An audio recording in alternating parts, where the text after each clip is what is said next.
Hello, everyone. My name is Jack Dankoff, and I'm joined here by UFC lightweight and Dana White's Tuesday Night Contender Series alum, Natan Levy. Natan, how are you?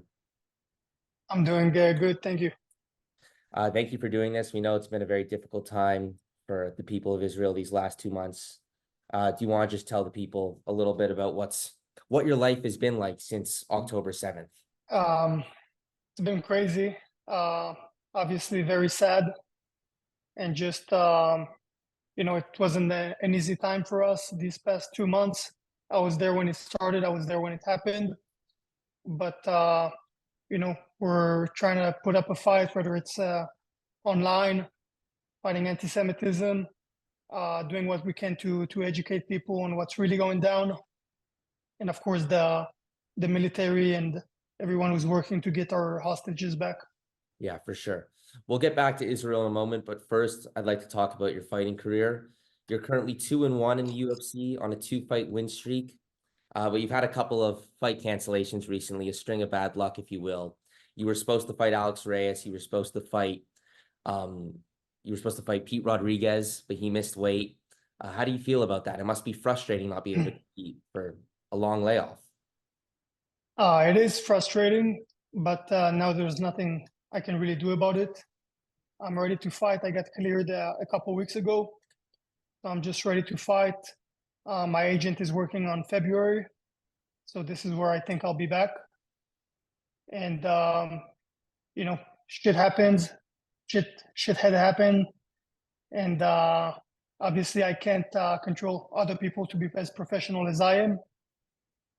Like talking about Fat Pete, and as far as Alex Reyes, it was my blood work that came out with some condition that apparently I have, but it doesn't prevent me from fighting in the future. They were just pretty much alarmed from what they found in the blood work, but it's all good. I can fight. Awesome. So you're hoping for a February return. Is there any opponent you have in mind, or just willing to fight anyone? I'm willing to fight anybody. I don't really care. Whatever, whoever, whenever. So I'm just ready. I'm just waiting on word from my agent.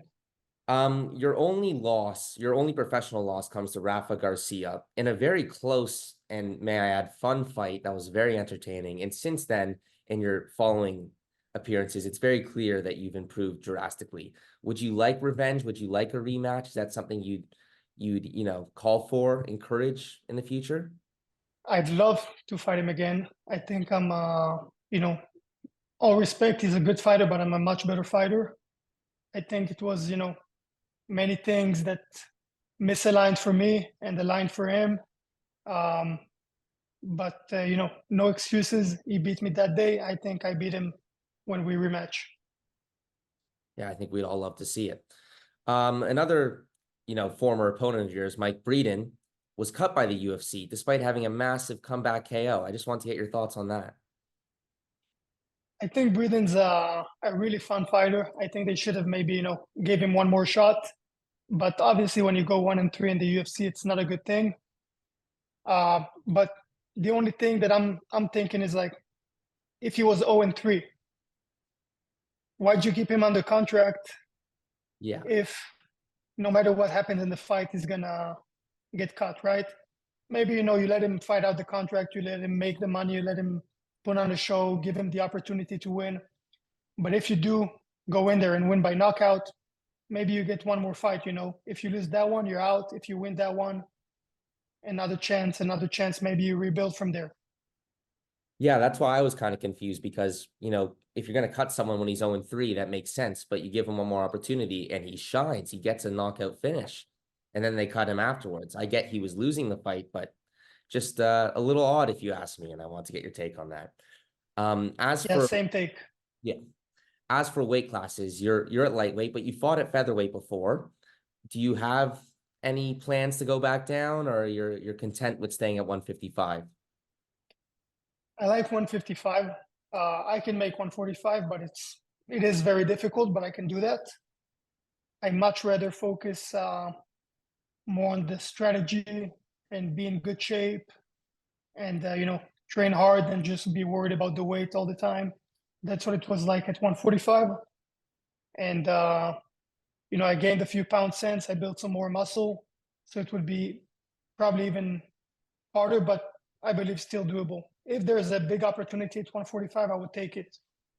If I got 2 months to make the weight, I would take it. But I'd much rather take a fight at 55. It only takes me 3 weeks to make the weight, 3-4 weeks max. So it's easier and I can focus more on training. For sure. Did you happen to catch the fights Saturday night for Edwards versus Covington? Yeah, I did.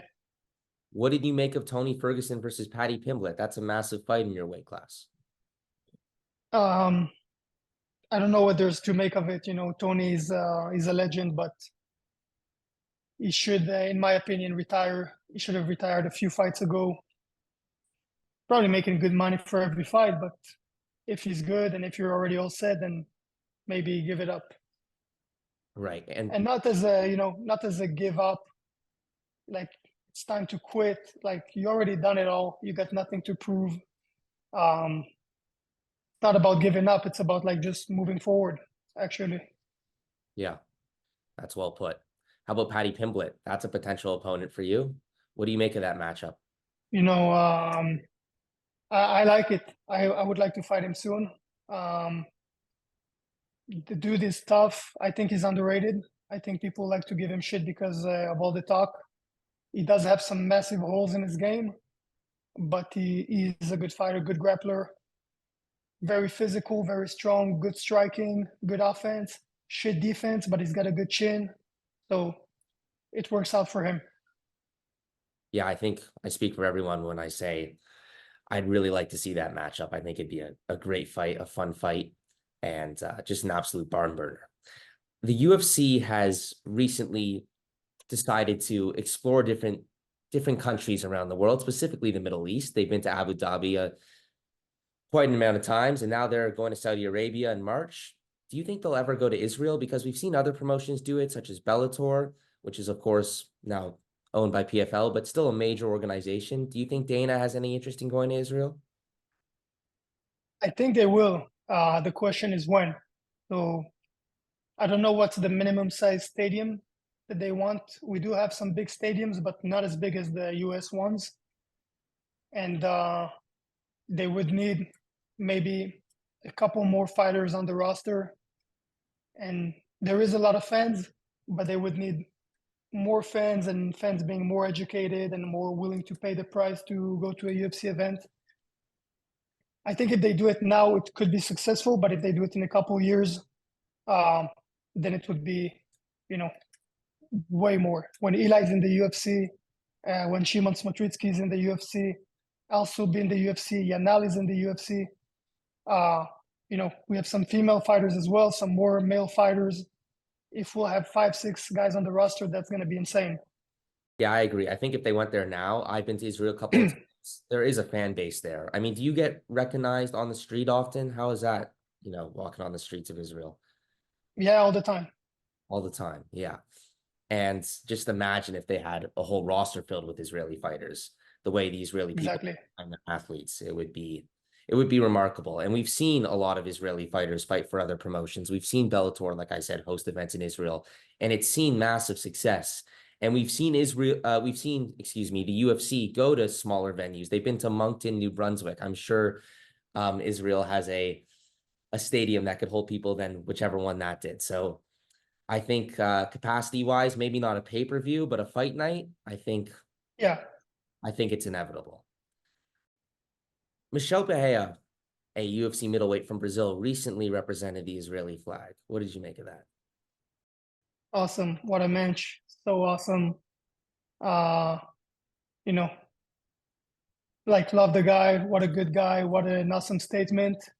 Uh, he's very, he's close with Shimon Smotritsky. They train a lot together because they're both welterweights, or they were both welterweights. So, he really understands the situation. He asked us, and I think it's just, a great statement and really shows support. What do you make of Belal Muhammad currently there was a bit of an issue backstage with your teammate and a fighter holding up an Israeli flag. I don't know if you heard about this, but Belal approached him. Yeah. Did you hear about this? Yeah, I heard about it firsthand. You know, this is a good friend of mine that Belal tried to take his flag from him. His wife was there, many eyewitnesses. People wrote me on Instagram. This is not something, you know, they're asking for a source. Like many people were there, many people saw it. Some people got in between. Just, you know, coward behavior to attack a fan. You know, my friend is he's a wrestling champion actually. He might have thrown Bilal on his head, but he used to compete at like 120 pounds. So Right.